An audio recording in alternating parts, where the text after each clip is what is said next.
Haleluya, shalom warga kerajaan Allah, kita berjumpa lagi. Dan sebelum saya sharing firman Tuhan, mari kita berdoa terlebih dahulu. Bapa, kami butuh firman-Mu. Firman-Mu adalah kekuatan, penghiburan, pertolongan, penuntun kehidupan kami. Dan lewat firman-Mu, kami makin mengenal Tuhan dengan benar. Dan lewat firman-Mu, kami mau berjalan dalam rencana dan kehendak-Mu yang sempurna. Berfirman buat kami dalam nama Yesus. Amin. Saudara, dengan tema The Salt of the Earth, garam dunia.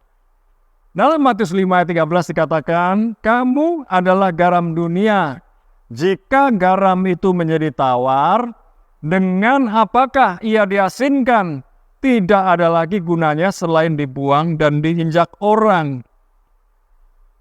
Jika garam itu menjadi tawar, dalam Amplified Bible dikatakan, jikalau garam itu kehilangan rasanya. Kehilangan rasa berarti kehilangan tujuan hidup. Sehingga garam itu akhirnya dibuang dan diinjak-injak orang. Dibuang di jalan dan diinjak-injak orang. Saudara, hidup kita ini bermakna. Hidup kita ini ada dalam rencana dan kehendak Tuhan yang sempurna.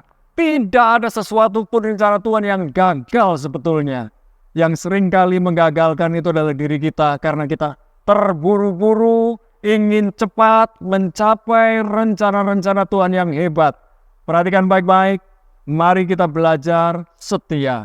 Mari kita belajar tulus. Mari kita belajar menikmati proses kehidupan. Waktu Tuhan selalu yang terbaik.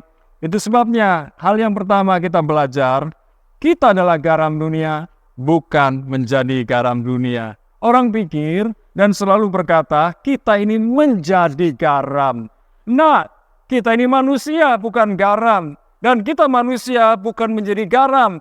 Maksud Tuhan, kamu adalah garam dunia, yaitu peran kita, fungsi kita, menggarami dunia. Kita harus belajar tentang garam. Garam itu kecil memang, tapi kalau ditaruh di sayuran, sayuran itu menjadi nikmat rasanya, tidak tawar.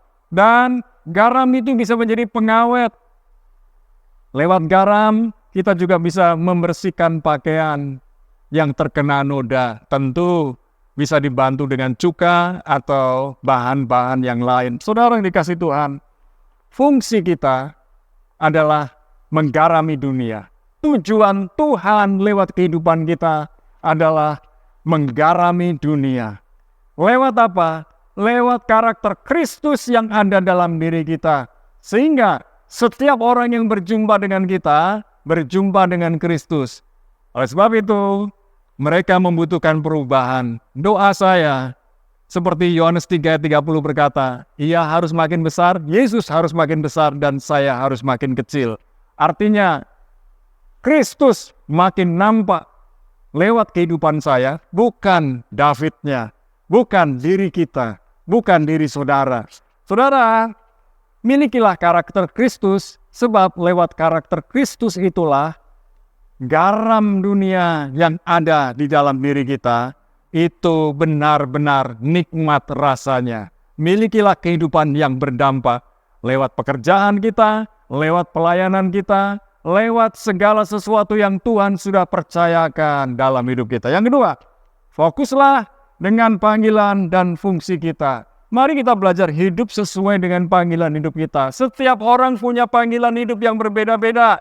Ada orang yang dipanggil Tuhan untuk melayani bekerja di kota. Ada orang yang dipanggil oleh Tuhan untuk melayani dan bekerja di desa. Ada orang yang dipanggil oleh Tuhan untuk melayani dari kota ke kota, negeri ke negeri. Ada orang yang dipanggil oleh Tuhan untuk menetap di sebuah tempat dan tidak berpindah-pindah. Jangan iri dengan kegiatan, dengan kehidupan, bahkan penghidupan orang lain. Sebab setiap orang punya tanggung jawabnya masing-masing. Sebab setiap orang harus mengikuti rencana dan kehendak Tuhan yang sempurna. Oleh sebab itu, ketika kita mencoba menjadi orang lain, maka kita akan menjadi orang yang frustrasi.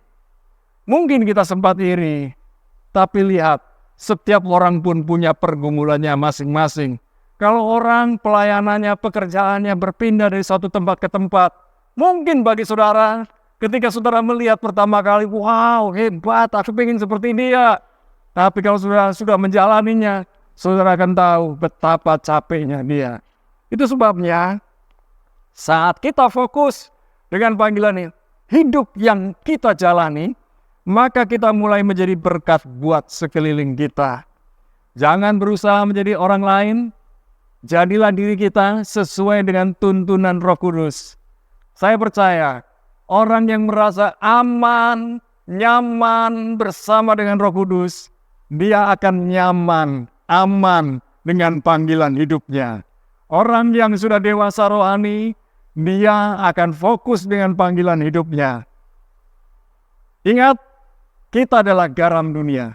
Tujuannya menggarami dunia. Jangan lari dari panggilan hidup dari Tuhan. Saudara, jadilah inspirasi buat orang lain. Lewat kegigihan kita, lewat keuletan kita, lewat kesungguhan kita di dalam bekerja. Saudara yang dikasih Tuhan, mari kita belajar untuk makin hari makin cinta Tuhan, makin sungguh-sungguh. Kerjakan segala sesuatu dengan yang terbaik.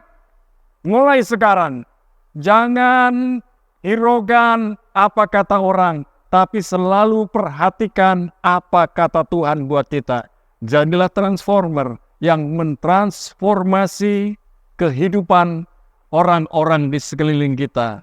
Jadilah orang yang mengerti, mengenal kehendak Tuhan, sebab kita adalah garam dunia. Jangan sampai garam kita tidak asin lagi, sehingga tawar dan akhirnya dibuang, diinjak-injak oleh orang. Kita adalah garam dunia. Tuhan Yesus memberkati, mari kita berdoa. Bapa, mampukan kami berjalan dalam rencana dan kehendak-Mu yang sempurna. Kami mau dipakai Tuhan, biarlah rencana-Mu jadi, kehendak-Mu jadi lewat kehidupan kami. Biarlah warga kerajaan Allah mencari kehendak Tuhan, mengikuti rencana Tuhan, fokus dengan panggilan hidupnya masing-masing dalam nama Yesus. Amin. Tuhan Yesus memberkati.